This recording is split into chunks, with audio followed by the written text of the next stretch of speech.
So, ladies and gents, David Meltzer. David, thanks for coming on the Bootcast. I love it.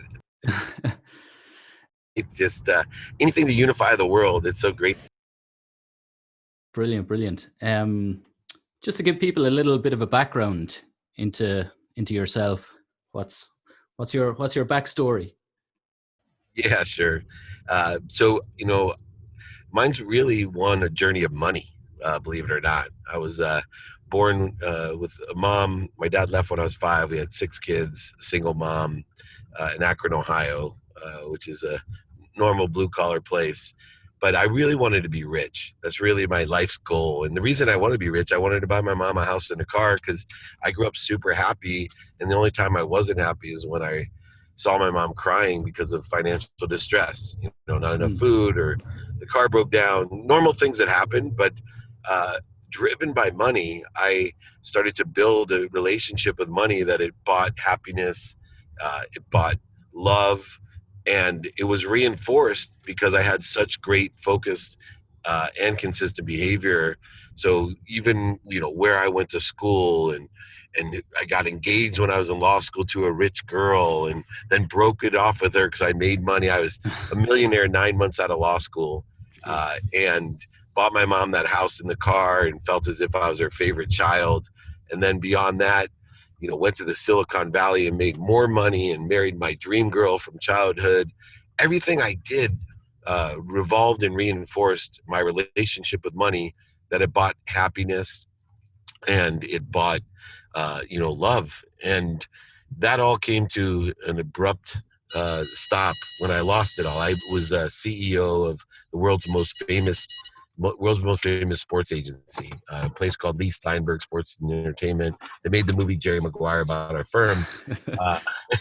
But that's when reality struck, and I had to shift my paradigm in life 13 years ago and started to live my life with different values and to be of service, to be of value, and to trust the universe that everything will come back to me, through me, for everyone else. And that's what brings me here today, a mission to help the world. I want to create happiness with over 1 billion people. I want to inspire 1,000 people like you to inspire another 1,000 to inspire another 1,000 people. Brilliant. Super. It's an amazing backstory. And just to give people a context of like how successful were you? Like what kind of heights did you get to? I had over $100 million of assets on paper. I had a golf course at Ski Mountain, 33 homes in California alone. We had anything I wanted to buy, I could buy. Yeah. And the funny thing is, that's what I dreamed of. And the only time I wasn't happy was when I actually had it all. I remember I lived in a huge home that I built for my wife. And I remember looking at the ceiling going, oh, shoot, what do I do? What do I do now? I lost what I call the enjoyment of the consistent, everyday, persistent, without quit pursuit of my potential. Wow. Crazy. You're flabbergasted. just trying to even conceptualize. And I suppose from those lessons of, reaching dizzying heights and kind of coming back down again, in terms of business, and you do a lot of work coaching now and mindset and mentorship, what kind of advice would you have for a business, particularly now in the COVID-19 climate? Yeah. So, first of all, there's 2 things we have to consider. One is cash, right? We want to make sure we stabilize our cash because we don't know, it's very uncertain business wise what's going to happen.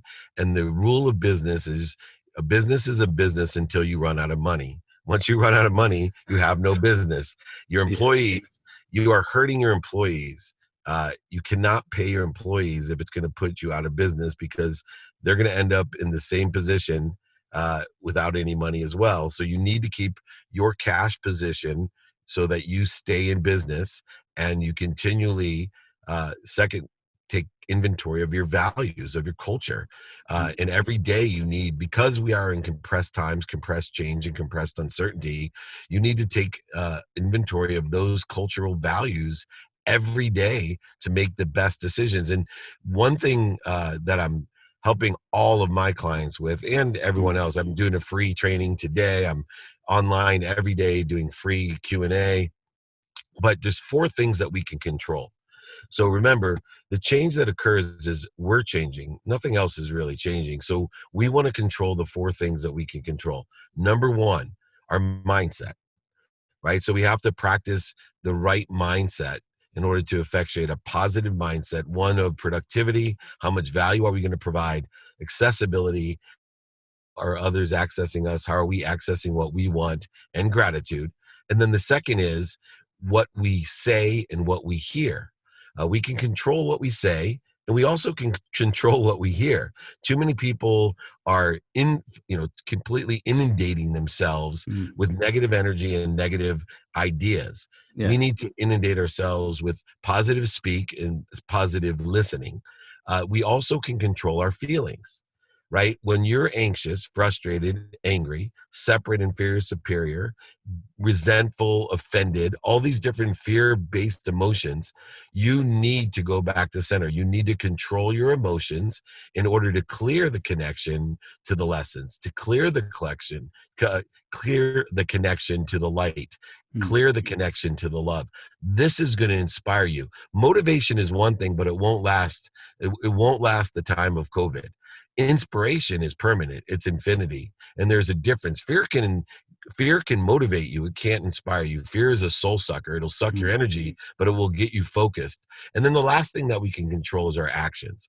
So if you control your mindset, control what you say and what you hear, control what you feel, and control what you do, you are going to make it through this literal situation. Is a miracle. More millionaires are made during the Depression than any other time. More millionaires will be made today than any other period in history. You'll see there's huge opportunity for those that control their mindset, what they think and hear, what they feel, and what they do. Solid advice. Brilliant. Okay, so just moving on. So I kind of try and keep a balance between like mindset and overcoming challenges and travel experiences and adventure. So any travel experiences from before COVID-19 that was really an eye opener for you, or like a big change in terms of your perspective? Yeah, I'm blessed because you just mentioned all the things in my life, before and during and after COVID. All of the things that we have are how I've learned the lessons, how I've experienced and grown. And so my travels, I'm going to use one that's probably closer to your heart. I worked with Leslie Buckley uh, from Aircom, and I was CEO of the world's first smartphone, a thing called the PCE phone. Yeah. And I was blessed to have a helicopter and a pilot. And I will tell you, my travels through Ireland, really at that stage, I was in my late 20s and early 30s when I was in Ireland. And so, the travels that I had, what I learned was efficiency, effectiveness, and statistical success. Here was a country with this amazing resource, and the resource that they had was kindness. Every city I went to, because I had the helicopter, traveling around Ireland is not easy on those roads, but I could go in a day from Tullow to Ennis down to Waterford in one day, take on meetings and press conferences. But the amazing thing, I got to meet so many people. And the resource back then, the economy was not that good in the 90s, but the resource of the people of Ireland inspired me, because throughout, the town of Ennis was HP's town of technology. We instituted a high-speed modem access to everyone back then to see the economic effects of technology. But as you know, in Ireland, there is a people culture. There's a community. And from Cork into all the places you go, the happiness that I learned always stuck with me, that no matter how much involved I was in technology and how technology could separate us, that there was nothing more powerful than the human connection. And for me, my trips to Ireland and working in Ireland for 2.5 years taught me the value of emotional connection. People buy on emotion for logical reasons. In fact, when I lost everything. The first thing I did was utilize the skill set that I learned in Ireland. I went and asked people for help. I'd spent so many nights in the pub with Guinness and music, and people. The other thing that I learned was amazing, and you'll get this. People line up to tell you the next story, and the stories all have lessons. Yeah. And I built all my books, all my speaking, all my coaching are based on building off of lessons and creating stories. And that all came from Ireland, because that's exactly what I learned every night, because they wouldn't let me stay in every night. And there was always time. Just one more pint, lad. Just one more pint, Dave. I've had just one more pint until 4 or 5 in the morning, Yes. too many times. But I want, to hit home my travel stories, because I've traveled the world. Yeah. I've been everywhere, and people as a resource, and lessons and stories and emotional attachment were some great lessons that I took from working those years with John Moores and Leslie Buckley and the whole crew down there, from Dublin to Tolo to Waterford to Ennis. Brilliant. Super. I didn't realize that you had such a significant long spell of working in Ireland. That's amazing. I want to come back after this COVID. Come back. I'm actually from Carlow, so it's not too far from Tolo. It's crazy. Small world. I've been to the county of Carlow. Yeah. Jesus, that's amazing. I know we don't have much time, but just moving on then to adventure. So I suppose physical adventure and physical kind of pursuit that people might do in their lives. And have you coached or like mentored anybody that was doing something really off the wall or that looked to be impossible? Oh yeah, it's so interesting because I co-mentor so many different athletes, celebrities. My business partner is Hall of Fame quarterback, American football player Warren Moon. Yeah. But I was just on the phone with Wim Hof. Oh yeah. I don't think I've met too many people more extraordinary in my entire life than Wim Hof, who is, really mastered resilience. And, the 3 things that he teaches that is so relevant today, the 3 things: 1, strength; 2, health; and 3, happiness. And he does it through meditation, cold, and commitment. And he's able to do, if you haven't looked him up, Wim Hof, the Hof method, he has a free 40-day COVID challenge to take people through. He's giving everything for free or at a discount so people can, they actually injected him with lethal viruses, and they have no effect on him. He climbed Mount Everest and with no shirt on. He's an incredible human being about human potential. Yeah, Wim Hof. I've just recently come across, well, a couple of months back, but I was watching him a couple of days ago on London Reel. Yeah, I was on the London Reel with Brian. That's one of my favorite shows. Yeah, it's great. I watch it every day. It's amazing. Just moving on then, I suppose, back to business and maybe where there's transitions happening. I know that you're involved with esports at the moment, so it's kind of a relatively new, I suppose, market or concept for Ireland. But do you see it exploding now? The fact that more stuff is going to go digital and people are at home, and maybe there's more gaming happening. Oh my gosh.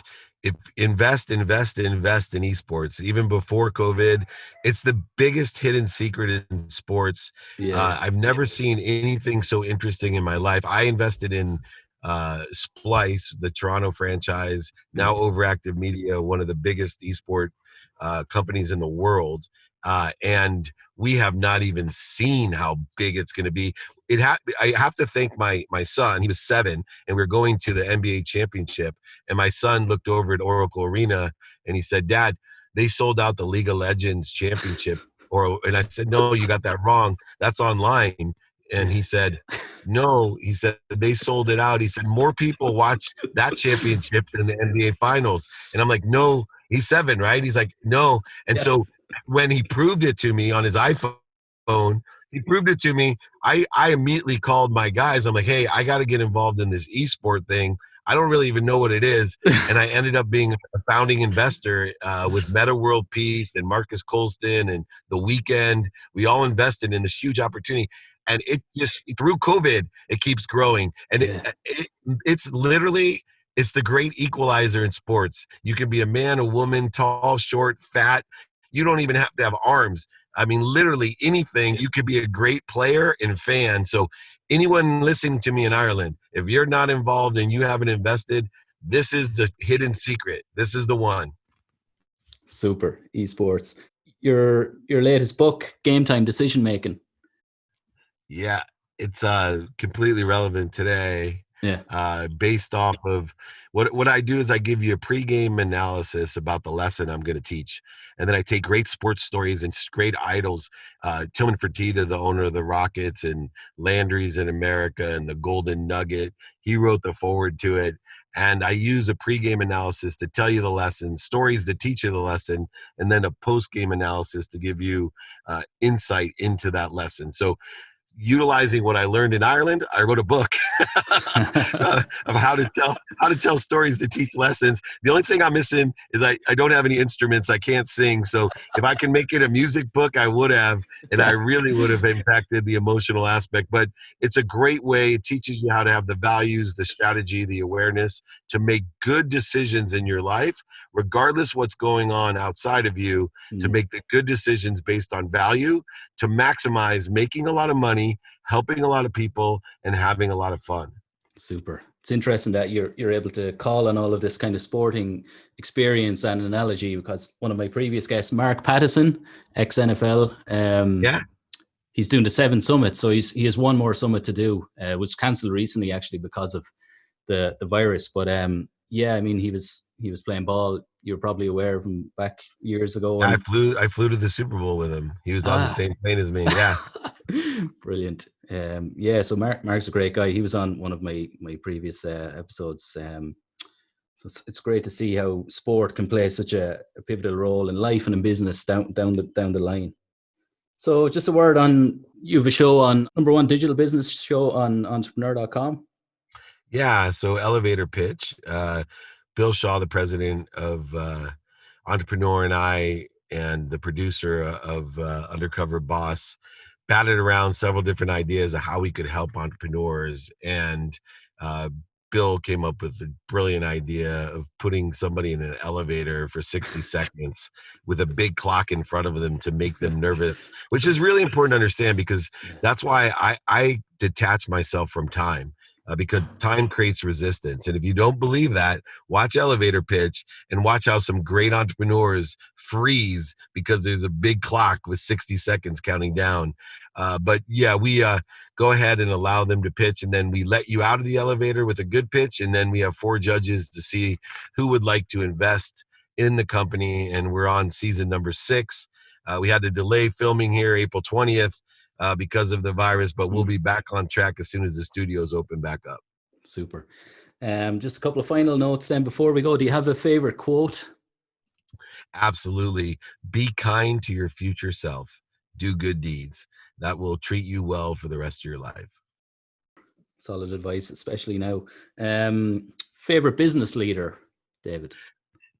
Today, it would have to be Jeff Bezos. To have the vision to do and to invest in himself and in others the way that he is. And he just came through with another $100 million to support our country. And, he's living proof that I'm a big guy about, you can be a great philanthropist by making a lot of money if you help a lot of people and have fun. So he's my modern day business hero. Okay, David Meltzer, thanks so much for coming on the Bootcast. Before we go, how can people follow your own journey, reach out, or support your... Thank you. Yeah, at David Meltzer on YouTube and LinkedIn. David, not Dave. Dave is the wrestling guy, so people get us confused. So David Meltzer, and my website is D Meltzer, first initial, last name. I'm coming to visit you, my friend. I love Ireland. Thank you so much for having me. Let me know. No problem. Thanks a million, David. Okay, mind yourself. Be safe, happy, and healthy. You too. Take care. Bye-bye. Cheers. Bye.